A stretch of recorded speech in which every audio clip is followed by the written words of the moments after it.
The mountain stages at the Tour de France are undoubtedly some of the best stages to watch on the bike. They look like machines going up those climbs. Yeah, it has to be said, the best bit of the Tour de France is watching the world's best climbers attack some of the most iconic climbs in the world. So we thought in this video, we're going to give you some tips and tricks that you can follow so, well, you can climb like those Tour de France pros. Hey, Manon. So after this video, I'll be able to climb like a Tour de France pro? Oh, I can't wait. Let's do it. Take note.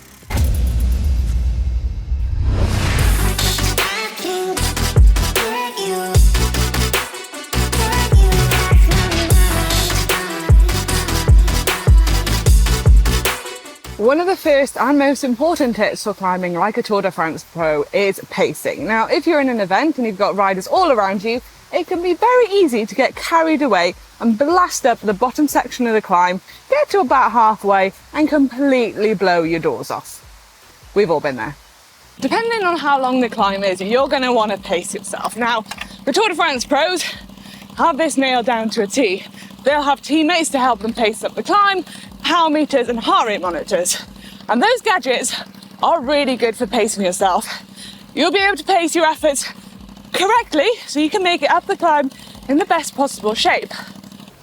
You don't want to go off all guns blazing and reach halfway and have no energy left at all. You need to know your limits and how far into the red you can go before you blow up. But if you're near the top of the climb and there's not much left, then go for it. Let all the steam out. Whew. You see the Tour de France pros reach the top of the climb and pretty much collapse because they've given absolutely everything and paced their effort down to a T, so they are cooked by the finish. Me, on the other hand, I get to about halfway up the climb and feel like I need to collapse because I just haven't paced it very well.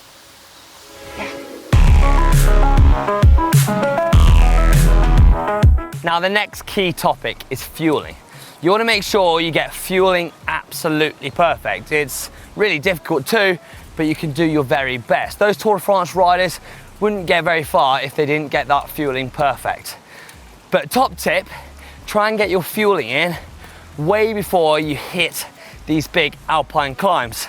Because when you're riding a steep climb like this one, it's really hard to eat or drink. So maybe 15 minutes, 20 minutes before you hit these climbs, get a gel, a bar, and a good amount of fluids. But when you're on these climbs, it can be really tough to take one arm off the bars and try and get some fluids or a bar in. But if you can, try and sip on your fluids, on your bottle, and maybe take a bite of your bar because these climbs could last for about an hour. Right, now's the opportunity to take a gel. It's easy to digest and hopefully it will make the difference when you're at the top of the climb.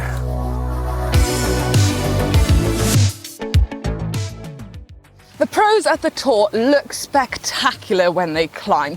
They look composed like the professionals they are. No bouncing around or bobbing or wasting energy. And your body position on the bike when climbing is particularly important. You don't want to be wasting any energy moving your upper body around. You want to stay nice and composed, relax arms, tense your core, nice light grip. And then obviously when it gets to the steeper sections and you need to get out the saddle, same things apply. Engage your core, your upper body, move your bike from side to side gently, but you don't want to be, bobbing around like this because you will be wasting energy.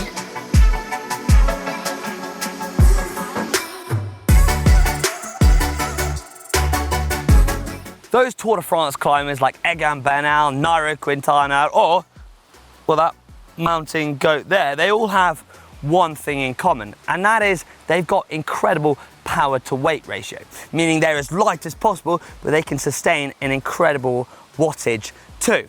Now, it has to be said, if you want to get really good at climbing, you're going to want to be as light as humanly possible. And, well, if I'm honest, I'm not going to be the best climber in the world. But if you could put these tips in action, then you're going to make yourself a little bit better on these climbs. So fueling is absolutely imperative, and trying to get your weight down, I guess. But I think I like eating too much.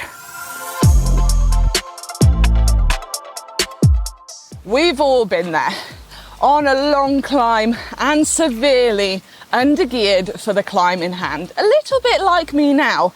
And well, you know you're under-geared when the climb feels more like a gym session than an actual climb on a bike. But the pros at the Tour de France won't have to worry about this. Their mechanics will change their gears daily to make sure they have the right gears for the climb.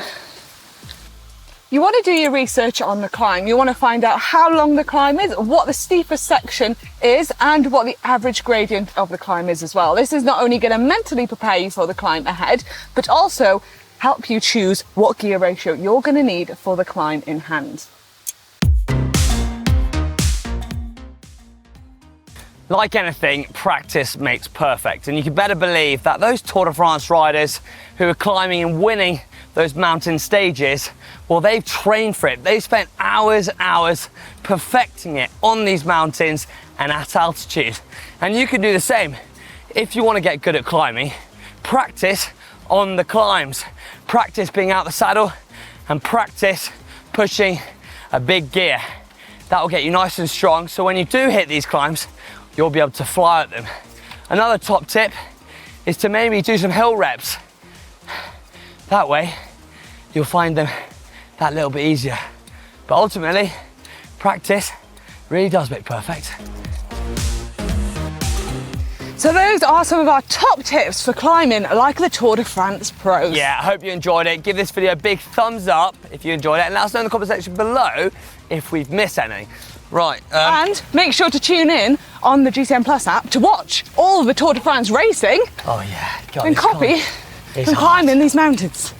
It's not as easy as they make it look. I'll buy some water because I just forgot my bottle. God, have you not learned anything from this video? Go. Whoa, hang. Crash.